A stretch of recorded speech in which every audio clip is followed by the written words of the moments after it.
अखंडमंडलाकारं व्याप्तं येन चराचरं तत्पदं दर्शितं येन तस्मै श्रीगुरुवे नमः। अज्ञानान्दस्य लोकस्य ज्ञानाञ्जनशलाकया चक्षुरुन्मीलितं येन तस्मै श्रीगुरुवे नमः। प्रश्न है कि ऐसी कौन सी शक्तियां हैं जो हमें सुख का आभास नहीं होने देती। ऐसी कौन सी शक्तियां हैं, ऐसा क्या है इस जीवन में जो हमें सुख से रहने नहीं देते और सदैव दुख, पीड़ा, उद्वेग, संताप यही देती रहती है। ऐसी कौन सी चीज़ें हैं? ये प्रश्न है हमारी एक महिला मित्र का, और प्रश्न इतना मार्मिक है कि अवश्य ही इसका हमने विचार मनन चिंतन करना ही चाहिए, क्योंकि ये तो समसामयिक है, सबके लिए है ये प्रश्न। तो आइए उत्तर तलाश करें। सबसे पहले हमारे आनंद में बाधा देने वाला होता है हमारी तृष्णा। तृष्णा किसे कहते हैं? चाहिए चाहिए चाहिए। ये कैसी है? ये दुष्पूर है। जितनी हम इसे पूरी करते हैं उतनी ही ये बढ़ती है।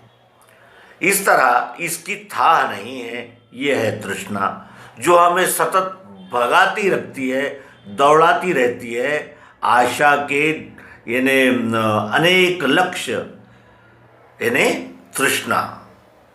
ये तृष्णा हमें चैन से नहीं रहने देती, और तृष्णा यानी जो प्राप्त है उसका आनंद प्राप्त नहीं करने देती, और चाहिए इसी में उलझा के रखती है। यानी जो प्राप्त किया है उसका आनंद न भोगने देना, ये तृष्णा का कार्य। और इस कार्य से हमें सुख का यानी जिसे कहते हैं कि जो एक आनंद मिलना चाहिए वो नहीं मिल पाता। उसके लिए प्रमुख कारण है तृष्णा। तृष्णा और इच्छा, इसमें अंतर होता है। इच्छाएं सामान्य इच्छाएं होती है, लेकिन तृष्णा किसी विषय को अगर यानी कैप्चर करने की प्रयास करे तृष्णा, तो वो कितनी विशाल और भयंकर हो जाएगी। और तृष्णा के कितने प्रकार कहे जा सकते हैं, है ना? कुछ भौतिक है, कुछ मानसिक है, कुछ बौद्धिक है, और कुछ ऐसी तृष्णाएं हैं कि स्वर्ग चाहिए, और फिर वहाँ परिया चाहिए, और वो शराब की नदियाँ, और फिर वो तृष्णा चाहिए को तृष्णा कहते हैं। संतोष से तृष्णा समाप्त होती है। ये संतोष क्या होता है? ये संतोष कौन है जो तृष्णा को समाप्त करता है? संतोष तब होता है जब जीव को ये ध्यान में आता है कि तृष्णा का अंत नहीं है, और तृष्णा ये इच्छाओं तक ही सीमित रहे। वो फिर मैं कौन हूँ, अध्यात्म क्या है, ईश्वर क्या है, कहाँ से आया, कहाँ जाऊँगा, इस प्रकार के उसके यानी जिसे कहते हैं विकसित बुद्धि के प्रश्न उसके मन में उठने लगते हैं, जो तृष्णा को संतोष से शांत करते हैं।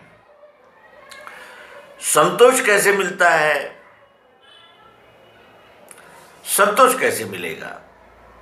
तो संतोष मिलता है दिव्य चक्षु से, क्योंकि दिव्य चक्षु एक ऐसा यानी दृष्टिकोण है, एक ऐसा आयाम है देखने का कि उससे मैं इस विश्व से अलग नहीं हूँ और ये विश्व मुझसे अलग नहीं है।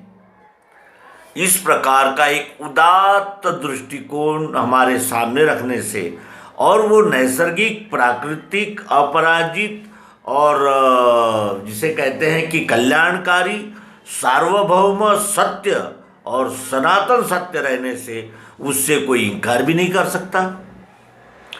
वो दिव्य दृष्टि, दिव्य चक्षु प्राप्त करने पर संतोष की प्राप्ति होती है। और जहाँ संतोष आया कि वो तृष्णा उसकी दासी बन जाती है, तृष्णा उसकी दासी हो जाती है संतोष की। तो एक हमने डाकिन देखी, डाकिनी तृष्णा, दूसरी डाकिनी है आशा। आशा और तृष्णा। आशा क्या है?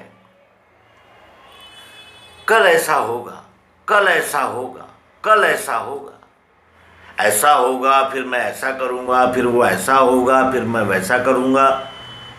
होता भी है, लेकिन जिसको यानी इतना वो आशावादी रहता है कि फिर वो आशाएं कितनी प्रकार की हो सकती है।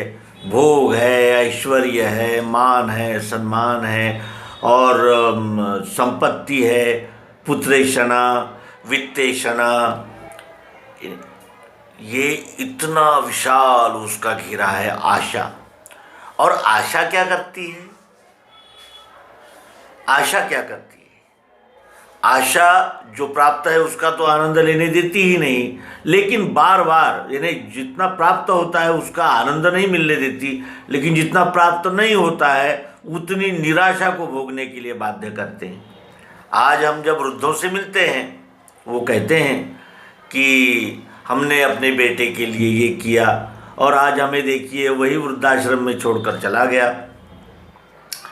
तो उस जगह उनसे ये प्रश्न किया जा सकता है कि क्या हम इस विश्व के संचालक हैं? उसका स्वभाव, आपका स्वभाव मिल सकता है, नहीं मिल सकता, वो लालची है, वो कैसा है, ये आपको क्या पता। और उसके स्वभाव पे आप नियंत्रण कैसे कर सकते हो? क्योंकि वो नैसर्गिक है। स्वभाव से चले भूत, हट का काम क्या वहाँ। आशा पाल लिया आपने, और वही आशा आपको अभी दुख दे रही है। अगर आप आशा न पालते तो ये दुख भी नहीं होता, और वृद्धाश्रम में आप स्वयं मैंने प्रेरणा से आते और यहाँ कुछ रचनात्मक करते। तो कहने का आशय यह है कि ये आशा और तृष्णा, ये दो डाकिनी है, ये हमें आनंद की प्राप्ति नहीं होने देती। तो इस प्रकार उनकी यानी शंका का समाधान करते हैं। श्रीमती वैशाली जी का हम हार्दिक यहाँ अभिनंदन करते हैं। ये प्रश्न अत्यंत मौलिक पूछा उन्होंने, और हमने भी चिंतन के माध्यम से उनका समाधान करने का यथामति प्रयास किया है। और कोई त्रुटियां हो उसके लिए क्षमा करते हुए नर्मदे हर। सद्गुरु भगवान।